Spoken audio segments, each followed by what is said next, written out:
Baik. Putus jaringannya, maaf. Oke. Kita koneksi dulu. Kayaknya enggak.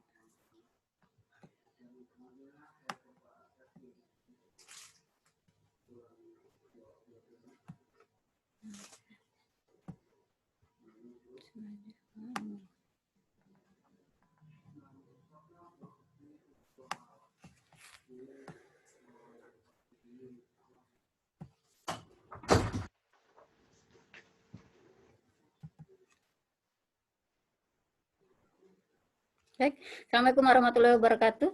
Mohon maaf, jaringannya terputus. Saya ulangi kembali. Masalah bab 2. Baik, terdengar? Bentar, ada yang masuk.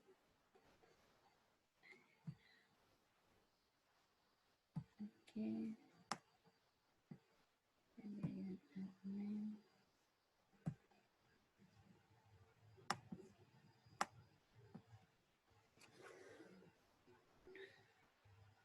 Baik, saya ulangi kembali untuk bab 2.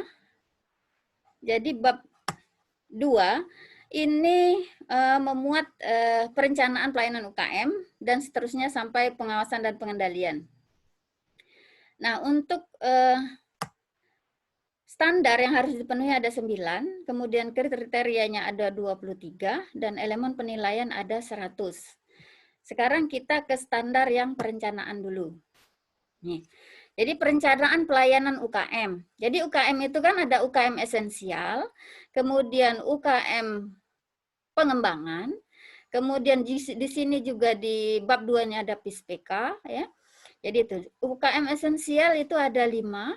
Yang pertama itu harus ada koordinator yang Promkes, kemudian Kesling, kemudian Kesga, kemudian pencegahan dan pengendalian penyakit, gizi. Jadi ada 5 itu. Jadi boleh koordinatornya hanya 1, ya. Penanggung jawab kan 1, koordinatornya boleh 1 kalau dia menguasai semua yang esensial tadi, atau boleh juga satu koordinator gizi, koordinator Promkes, kemudian Kesling, kemudian Kesga, kemudian P2P, silahkan juga tergantung sumber daya yang ada di puskesmas. Nah, untuk minimal yang harus dipunyai oleh puskesmas, penanggung jawab UKM, kemudian koordinator dan pelaksana. Pelaksana itu biasanya di desa, kan? Kalau yang di puskesmas itu koordinator.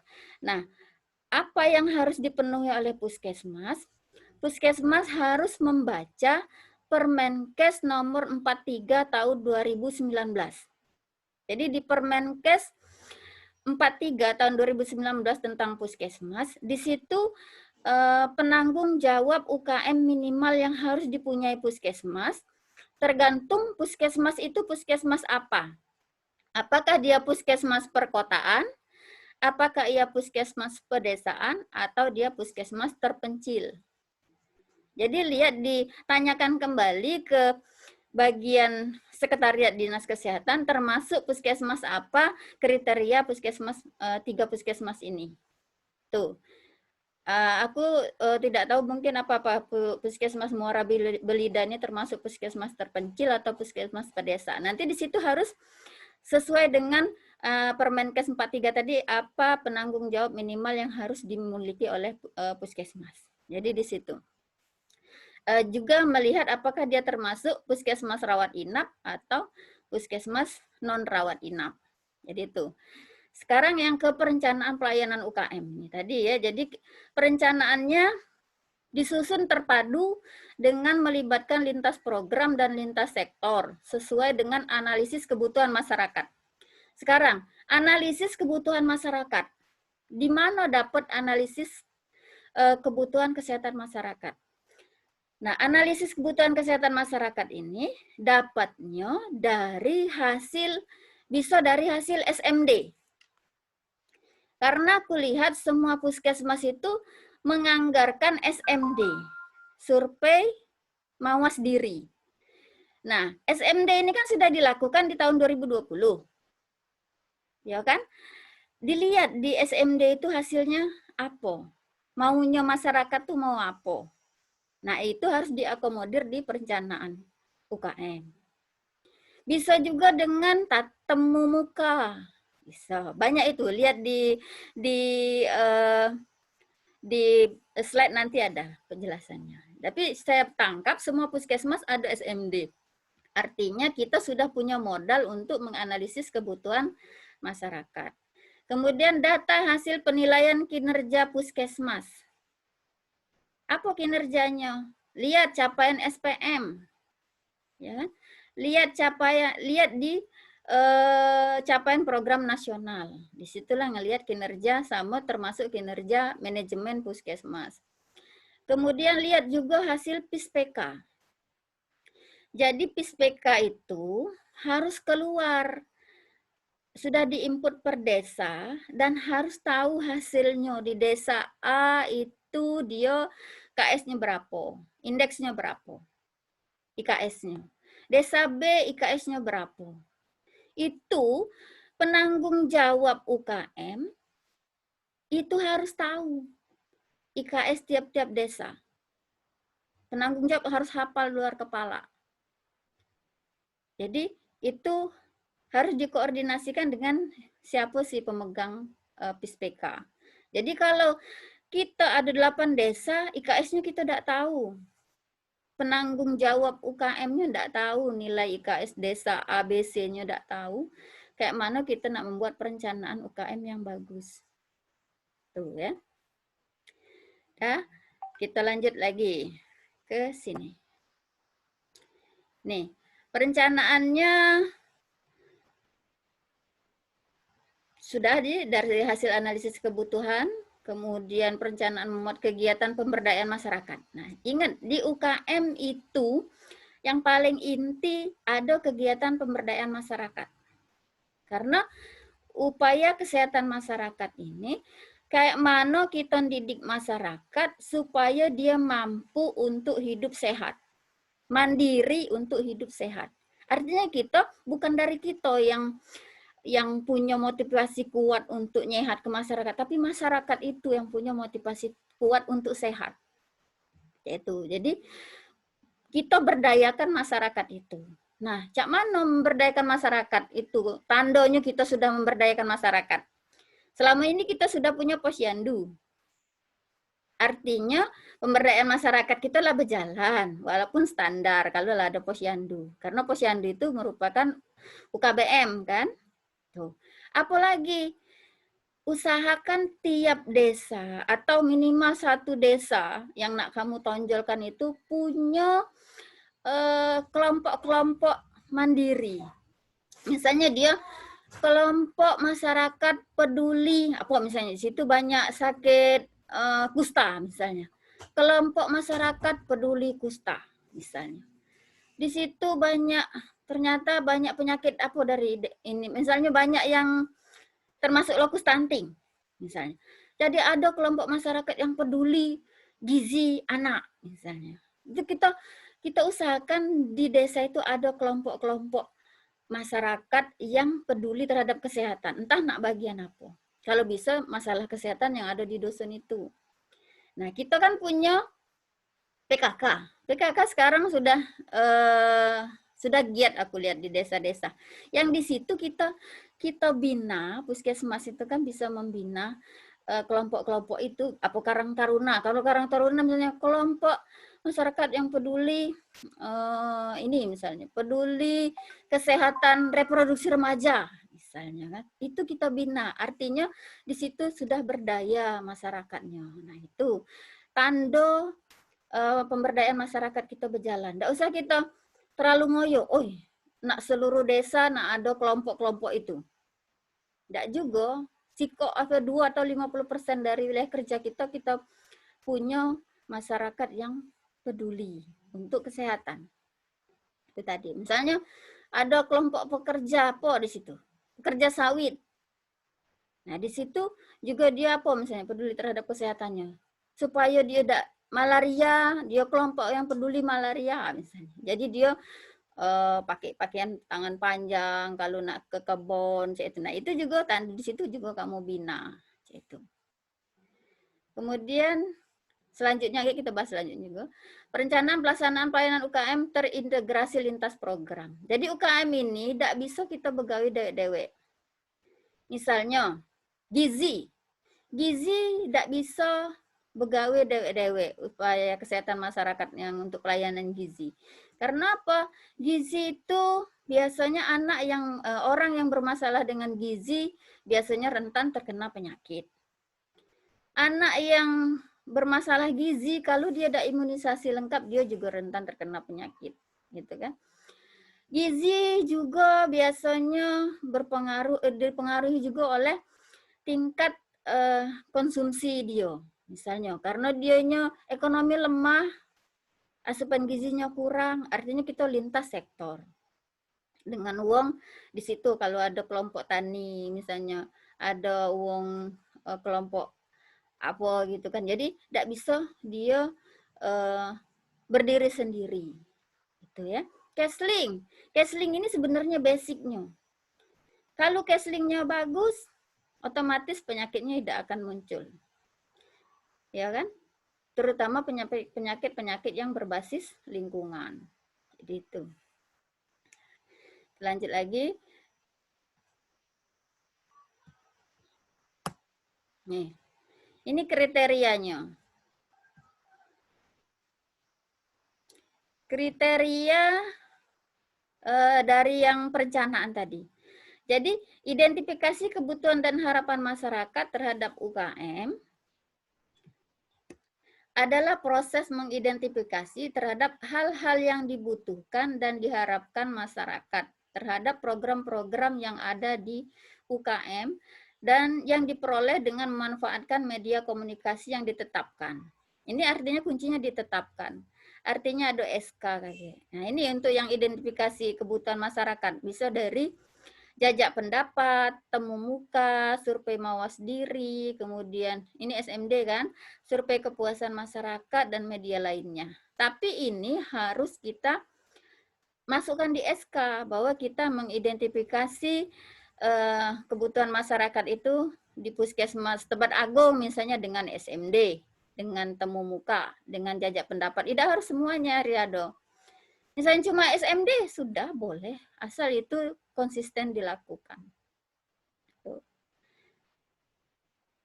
Nanti ke elemen penilaian, ini baru kriterianya. Nih. Jadi untuk pokok pikiran. Data capaian kinerja pelayanan UKM dianalisis dengan memperhatikan hasil pelaksanaan PISPK. Itu artinya modalnya PISPK-nya itulah sudah ada hasil. Itu modal kita untuk bergerak.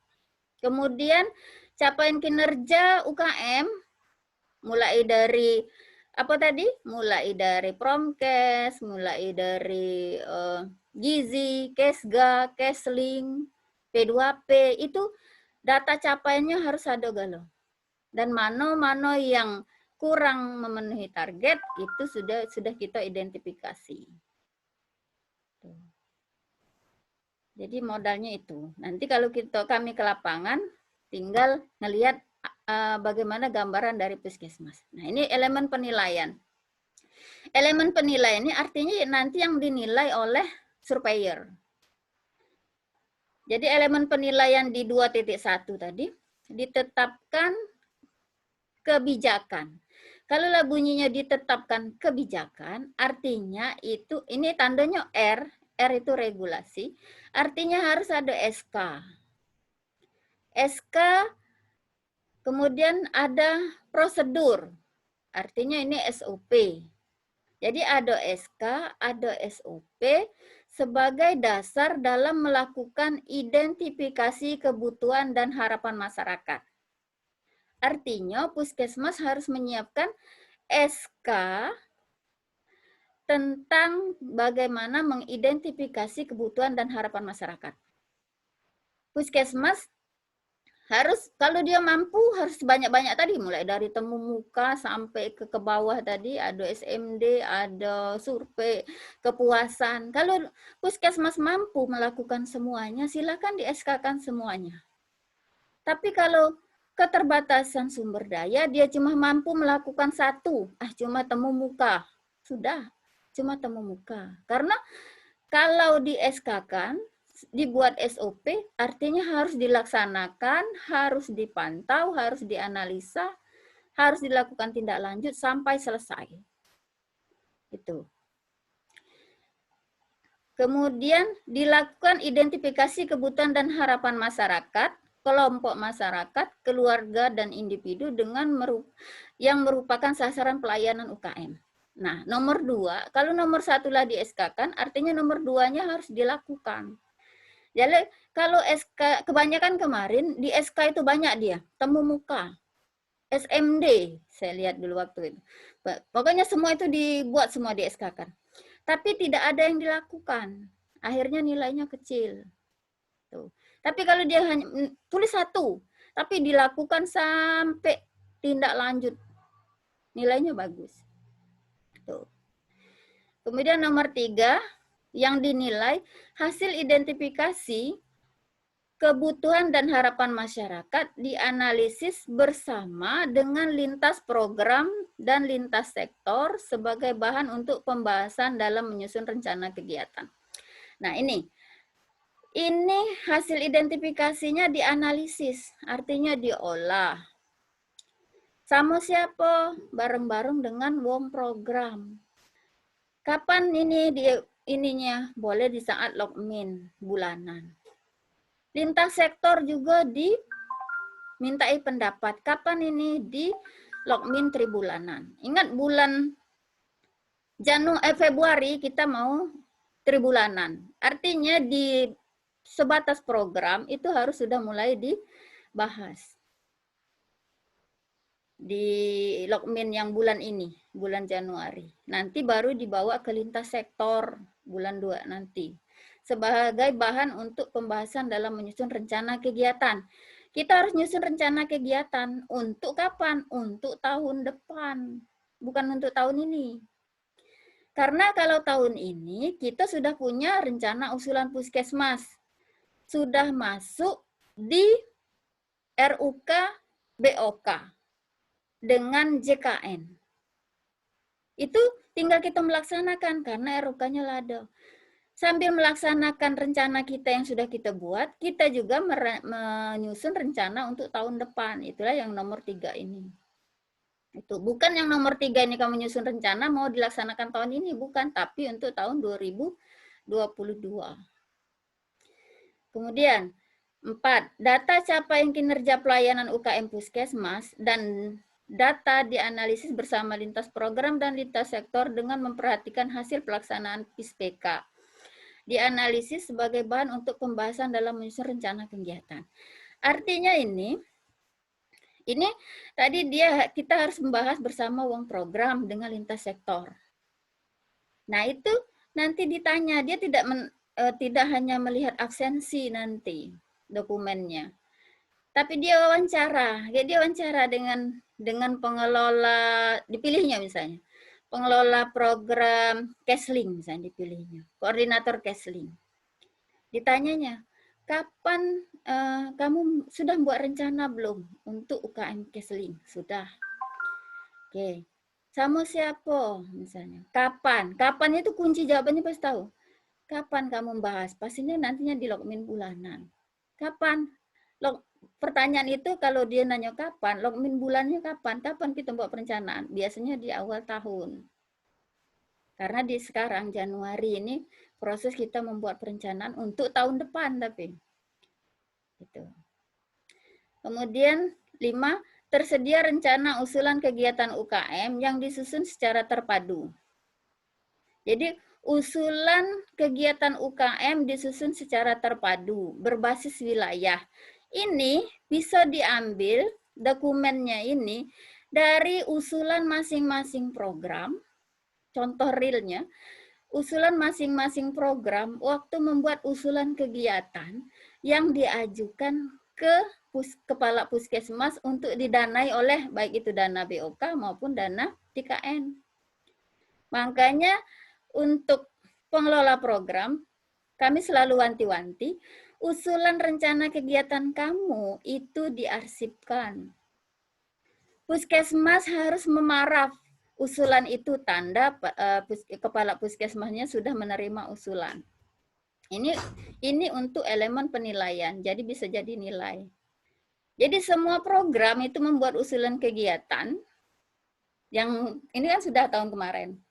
Di tahun 2020 kemarin kan saya meminta semua program membuat usulan kegiatan. Itu untuk elemen penilaian ini. Dan yang sekarang juga sudah mulai membuat, nanti setelah bulan 3 sudah kamu rapat lintas sektor mulai membuat usulan kegiatan untuk UKM tahun 2022.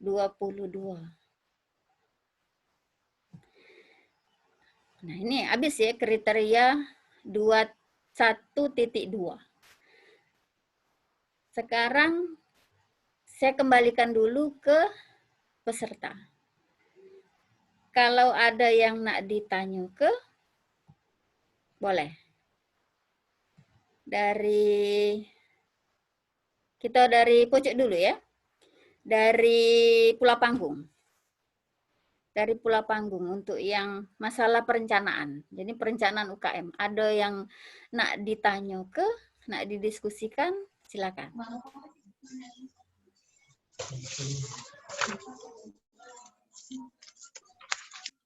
Bu. Lanjut, Yul, ya. Yang di elemen penilaian yang nomor 5 tadi, Bu, Yang ada usulan kegiatan itu, untuk dokumennya nyela kita ngarsip RUK. Yang usulan dari masing-masing program. Kan usulan sebelum Puskesmas membuat usulan gabungan, yang gabungan banyak-banyak ya. Kan ada usulan masing-masing program. Misalnya dari Gizi, dari Promkes, dari Promkes dia mengusulkan kegiatan ini. Ke siapa biasanya diusulkan? Ke kepala puskesmas ya. Kayak kepala puskesmas ngasih ke dengan pengelola BOK sama JKN kan. Nah, entah coretan tulisan tangan, entah itu diketik dia, itu yang jadi dokumen. Jadi masing-masing koordinator ngumpulkan itu. Jadi koordinatornya, koordinator apa misalnya? Koordinator Promkes ya. Koordinator Promkes, mana usulan-usulan kemarin yang 2020 itu diarsipkan. Nah, kalau memang belum diterima oleh kepala puskesmas tanggal sekian, bulan sekian. Itu diparap dulu unjuk tanggal. Ya, tanggalnya tahun kemarin tuh 2020. Kemudian koordinator Kesling, mana usulan-usulan untuk kegiatan Kesling itu diarsipkan. Koordinator Kesga ini kan banyak, ada KIA, KB, banyak kan, mulai dari siklus hidup. Itu diarsipkan. Itu tanda kita sudah membuat rencana. KG itu kan kompilasi. Gabung kan? Nah, kemungkinan besar usulan dari program itu kan tidak semua tercantum tuh. Tidak semuanya diakomodir. Nah, yang ngusulkan tadi membuat tanda, ini belum diakomodir tahun ini belum diakomodir tahun ini, gitu. Nah, itu untuk tanda, itu tandanya kita sudah bisa menganalisanya cak mano ke depannya. Jadi itu. Masih ada enggak usulan itu? Mendak Katin? Tanya dulu. Buat lagi. Iya.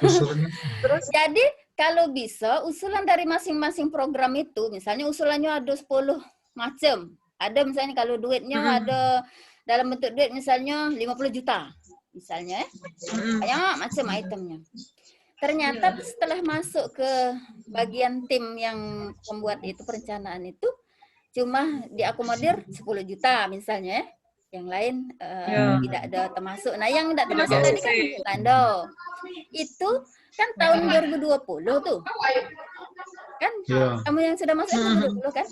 Nah, di Desember sekarang 2021, mana yang belum terakomodir tadi usulkan lagi. Diusulkan lagi. Ya, tapi dengan mempertimbangkan hasil capaian kita. Kan kayak kamu bahas bulan Januari ini harusnya kamu bahas capaian akhir tahun kan? Sudah ya. Itu kakek diulang lagi usulkan. Atau buat kegiatan baru. Jadi kakek, kalau penilaian akreditasinya tahun ini, ada 2 macam rencana usulan yang dia jenguk dokumennya. Dokumen tahun 2020, ya, yang usulan kegiatan dari masing-masing program, sama yang 2021 ini untuk anggaran tahun 2022. Oh, berarti jadi ya. Kan kita nih cak ini. Usulan awal tahun. Iya, kan sekarang kamu kan anak mulai ngusul. Memang kami belum minta, agak bulan 6-an kami baru minta. Tapi hal dari masing program sudah mulai kan. Karena lah tahu dia misalnya. Yuli megang apa? Megang lansia. cacingan misalnya. Ternyata kemarin yang minum obat cuma 82%. Misalnya ya. Nah, artinya kan lah sudah bisa membaca Yuli walaupun belum dibahas kan. Artinya aku tahun ini nak nganggarkan mak mano sweeping misalnya. Cak mano supaya masyarakat ini lebih tahu lagi masalah manfaat obat. Lalu usulan langsung. Jadi ini usulan untuk tahun 2021 kan lah jadi RUK kamu tuh. Nah, itu. Rencana kerja. Berarti kami tuh minta yang usulan ke yang 2020 yang digawe ke 2021, Bu. Yo, sudah program itu suruh juga mereka mulai ngancer-ngancer usulan kegiatan untuk tahun 2022. 2022. Nah, sekarang yang dibuat di 2021. Iya, membuat usulan. Jadi ingat agak tekenan di bawah itu yang mengusulkan.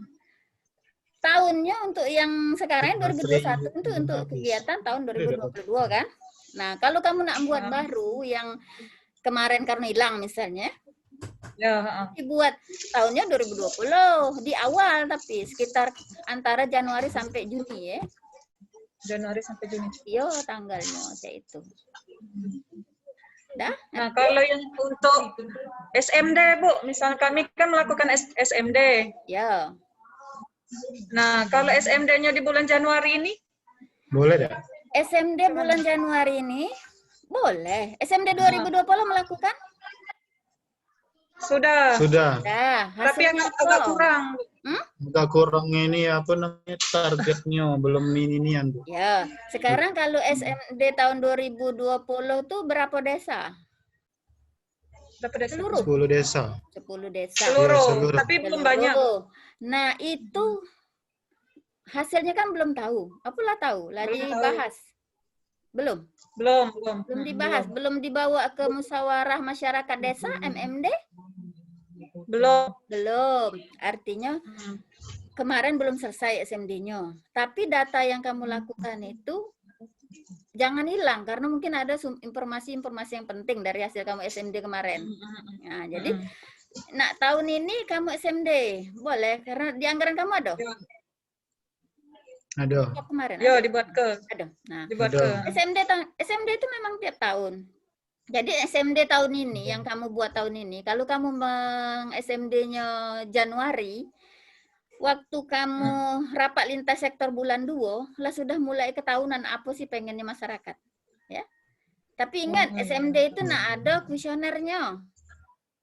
Iya, ada. Ada kan? Kuesionernya jangan tumpang tindih dengan kuesioner PISPK. Ya. Kalau sama dengan yang PSPK itu boleh, Bu? Tidak boleh, karena untuk apa? Tidak boleh. Yang lain jadi SMD itu berarti nyari yang lain. Tidak boleh sama dengan PISPK, karena kalau sama dengan PISPK akhirnya kita tidak dapat kebutuhan masyarakat itu apa, itu. Jadi kuesionernya harus dilengkapi. Boleh SMD tahun ini boleh deh dianalisa di bawah MMD, di bawah ini KG kan bulan 6 kita baru mulai perencanaan untuk tahun 2022. Kan bulan 6-an kan, bulan 6 pengunjuk. Nah, di situ masih bisa masuk. Tuh. Yang kemarin kamu lakukan di 2020 datanya dipakai lagi. Kalau belum dianalisa. Kalau bisa melengkapi. Ya. Kalau caknya ini Bu, yang 2020 tuh agak kurang caknya. Masih ini pakai yang enggak apa-apa, tapi untuk penilaian bisa tetap ada poinnya walaupun dia belum Oke. dianalisa. Jadi ini SMD kita tahun 2020 mungkin cuma dikit kita dapat informasi tentang masyarakat, ya oke lah, tidak apa-apa, siapa kita dapatnya.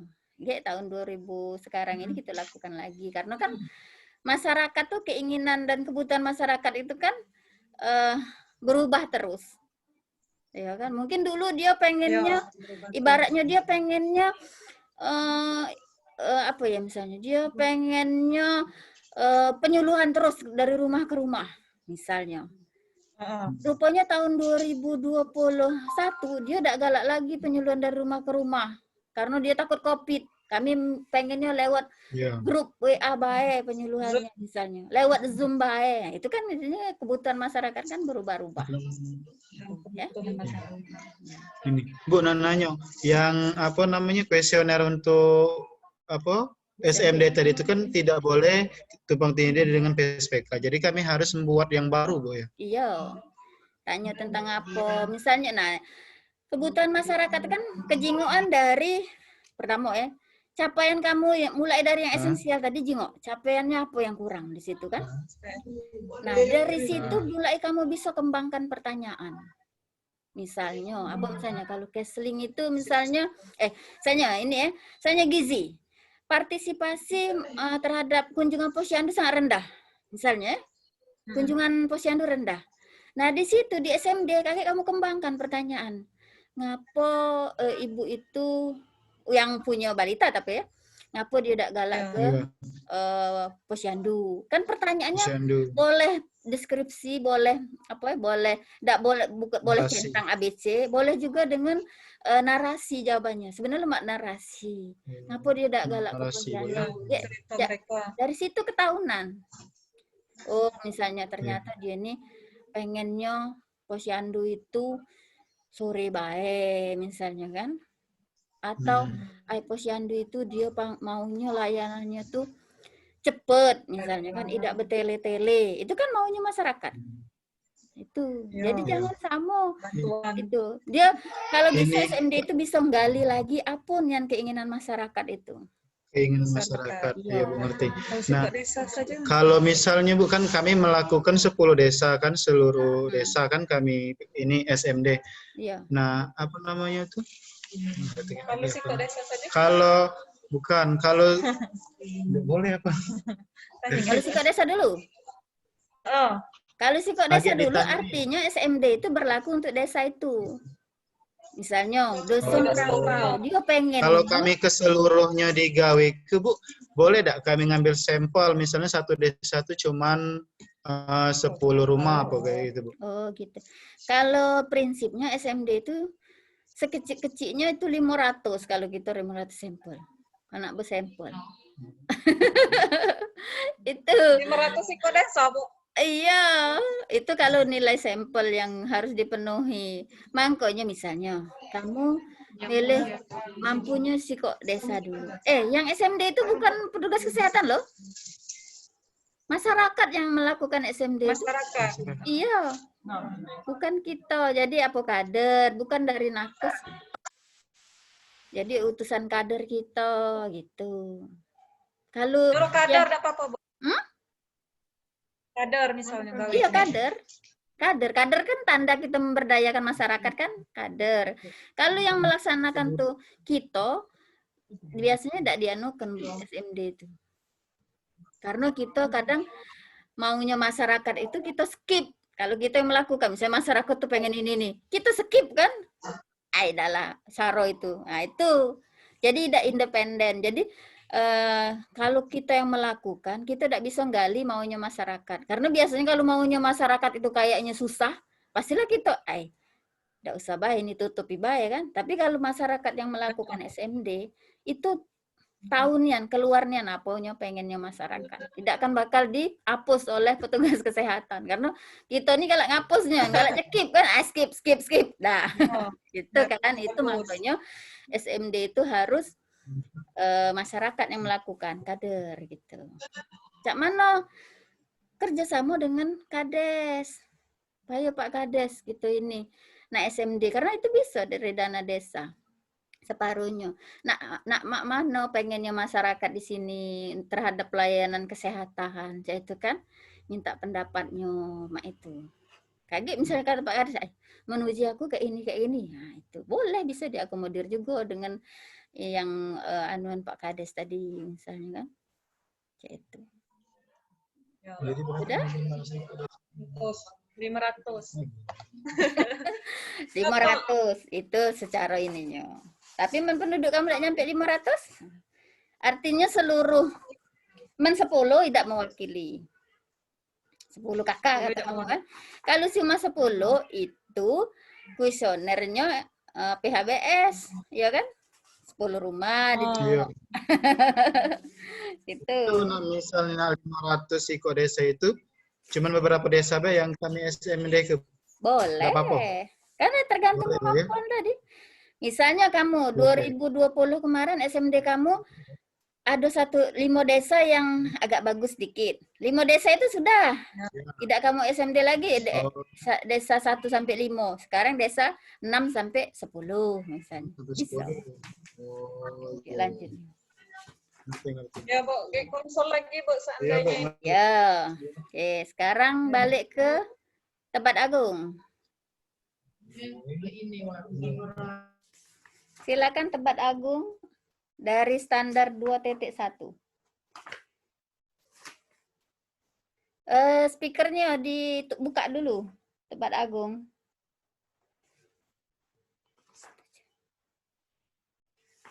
Tempat Agung.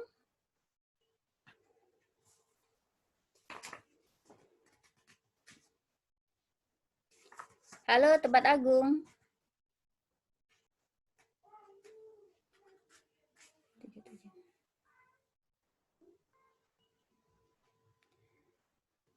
Tempat Agung belum ya?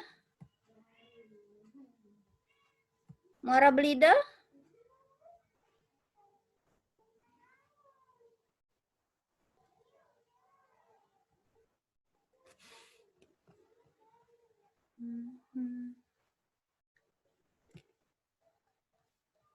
Tempat Agung? Tempat Agung buka dulu speakernya. Nggak kedengeran ngomongnya. Pas dulu, Bu, Tempat Agung, Bu. Oke. Hah? Pas dulu? Pas dulu, Bu. Oke, kalau pas Ibu yang nanya ya. Tempat Agung? Ya? Ya, Bu. Nah, Tempat Agung untuk penanggung jawabnya. Penanggung jawabnya Ibu siapa, Bu? Hah? Farida. Sehari-harinya ini. Sehari-harinya di puskesmas dia megang apa? Prokes, Bu. Promkes. Oh, jadi dia kaget jadi untuk yang koordinator siapa? Koordinator UKM. Siko apa banyak? Kan penanggung jawab UKM, Bu Farida. Koordinatornya? Tidak tahu? Belum. Oke, jadi di Pokja UKM itu yang harus ada yang pertama penanggung jawab. Penanggung jawab inilah kaget yang membinai koordinator-koordinator. Ya, koordinator UKM. Koordinator UKM kaget membinai si pelaksana. Nah, itu. Jadi penanggung jawab UKM yang tadi, dia harus tahu IKS tiap dusun, nah gitu ya. Kemudian hasil PSPK, kemudian hasil capaian program